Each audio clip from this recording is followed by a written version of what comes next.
წყალნი წავლენ და წამოვლენ, ქვიშანი დარჩებიანო. მე მინდა ერთი მდინარის ისტორია მოგიყვეთ. ეს მდინარე კი იყო წყალუხვი, მაგრამ ვიწრო კალაპოტში მოედინებოდა და დიდი სიჩქარით და ღრიალით მოაგორებდა უშველებელ ლოდებს. ამ ბობოქარი მდინარის ხმა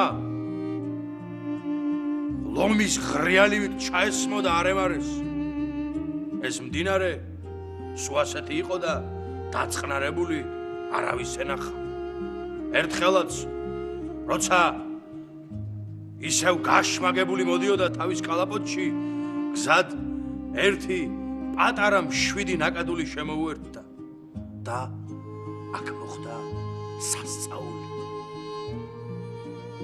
ეს მდინარე გადმოვიდა კალაპოტიდან, გაიშალა, გაფართოვდა და მდორედ განაგრძო დინება.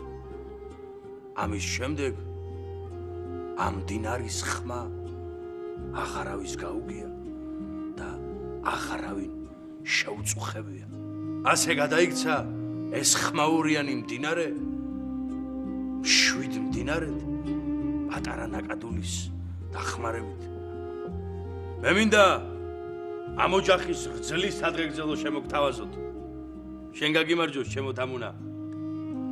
ეს გოგოც იმ პატარა ნაკადულივით პატარა შემოვიდა ამ ოჯახში და სიმშვიდე და სიწყნარე შემოიტანა. გაგიმარჯოს, ჩემო თამუნა, აიხარეთ. ყველა მოსვა თავის ადგილზე რა. რაც ეს გოგო მაგათი რძალია, მაგ ოჯახიდან ხმა აღარ გამოსულა.